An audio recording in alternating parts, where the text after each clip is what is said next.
আমরা ডক্টর মোহাম্মদ ইউনূসকে বলছি, এই জুলাই সনদ কিন্তু কোন কবিতা না, কোন রাজনৈতিক রেটরিক না, এটা আমাদের পরবর্তীতে বাঁচার সনদ। এটা দ্বিতীয় বাংলাদেশের, এটা হচ্ছে তফসিল। এই জুলাই সনদ অবশ্যই দিতে হবে। আপনাদের কাছে একটা অনুরোধ করব, একটা সিটের বিনিময়ে, একটু ভালো রেজাল্টের বিনিময়ে নিজের মেরুদণ্ডটাকে বিক্রি করে দিন। আমরা আর ওই বাংলাদেশে ফিরে যেতে চাই না, যেই বাংলাদেশে একটা স্ট্যাটাস দিলে রাতের বেলা আবার হচ্ছে হোম থেকে সিনিয়ররা ডেকে নিয়ে গিয়ে হচ্ছে এই স্ট্যাটাসটা দিলে দেওয়াই হল থেকে হচ্ছে বের করে দেওয়ার ঘটনা।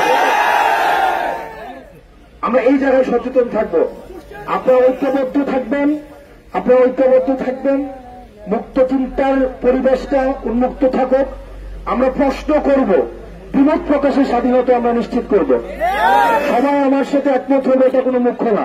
এই যে আমরা এখানে অনেক মানুষ আছি, আমাদের আপনারা অনেক জায়গায় দেখেন আমি অনেক জোরে জোরে কথা বলি, এরে হুমকি দেই, এরে ধমকি দেই, এটা আপনারা দেখেন। আবার আপনারা আবার আরেকটা চেহারা অনেকেও চিনেন যে ক্লাসের মধ্যে আমরা কতটা ইন্টারেক্টিভ ভাবে আমরা হচ্ছে ক্লাসে কথা বলি। আমার কাছে মনে হচ্ছে আমি আবার ক্লাসে এসছি।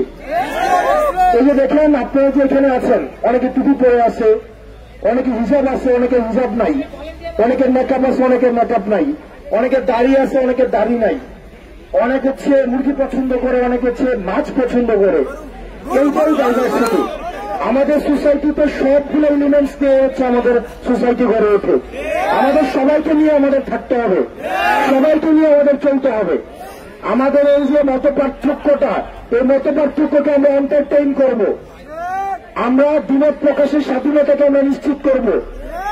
শুধুমাত্র আমাদের সমাজে অ্যাক্সেস থাকবে না শুধুমাত্র ফেসিবাদ, আমাদের সমাজে অ্যাক্সেস থাকবে না আমাদের মত প্রকাশের স্বাধীনতাকে যে রুদ্ধ করতে চায় তাদের সোসাইটিতে অ্যাক্সেস থাকবে না।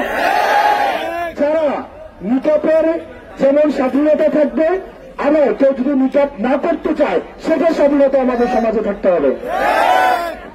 প্রিয় কুষ্টিয়া ইসলামিক বিশ্ববিদ্যালয়ের ছাত্ররা, আপনাদের সাথে আমাদের লড়াইয়ে, আমাদের সংগ্রামে, আমাদের হচ্ছে পরবর্তী বাংলাদেশ বিনির্মাণে আপনাদের সাথে আমাদের দেখা হবে। কারণ আমরা জানি আপনাদের প্রশ্নের ঊর্ধ্বে আমরা উঠতে পারবো না। কারণ আপনারা এমন একটা প্রজন্ম, যেই প্রজন্ম আর কোন নেতা, আমরা মাঝে মাঝে বলি আমরা খুব ভুল সময় রাজনীতিতে আসছি। কারণ সেই সময় আমরা রাজনীতিতে আসছি, কারণ এই সময় প্রত্যেকটা মোবাইল এক একটা মিডিয়া। সুতরাং এখন যেখানে আমরা মিডিয়াকে কিছু গত 2-3 দিন আগে মিডিয়াকে আমরা চ্যালেঞ্জ করছিলাম, ওদের হাজার হাজার কোটি টাকার ইনভেস্টমেন্ট, কিন্তু আমাদের 12,000 টাকার এক একটা মোবাইল আমাদের সামনে কিন্তু ওরা দেখাইতে পারে নাই। ওরা আজকে দুঃখ প্রকাশ করে আজকে বিবৃতি দিছে।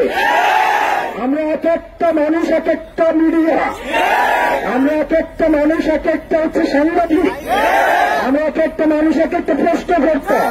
সুতরাং আমি 2 জনের চোখ ফাঁকি দিতে পারবো, 10 জনের চোখ ফাঁকি দিতে পারবো, কিন্তু আপনাদের 100 জনের 200 জন চোখ ফাঁকি দেওয়ার ক্ষমতা আমার নাই। সুতরাং রাজনীতি, আমরা বলেছিলাম যে রাজনীতি আমরা রাজনীতিবিদদের জন্য কঠিন বানিয়ে দিব, এবং সেটা আমরা করতে পেরেছি। ইসলামিক বিশ্ববিদ্যালয়ের শিক্ষার্থীরা অনেকে আছে আমার ছাত্র, আপনারা ভালো থাকবেন।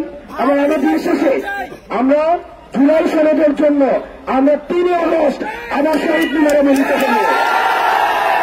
এমন সেই দিন ওই যে আমি আঙুল উঠিয়ে আমি যেইভাবে কথা বলি আর কি, এখন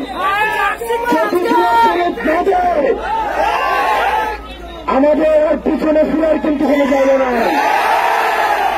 আমরা ডক্টর মোহাম্মদ ইউনূসকে বলছি, এই জুলাই সনদ কিন্তু কোন কবিতা না, কোন রাজনৈতিক রেটরিক না, এটা আমাদের পরবর্তীতে বাঁচার সনদ। এটা দ্বিতীয় বাংলাদেশের, এটা হচ্ছে তফসিল। এই জুলাই সনদ অবশ্যই দিতে হবে।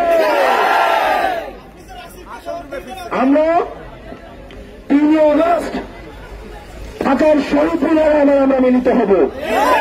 আপনারা সবাই ভালো থাকবেন, সুস্থ থাকবেন।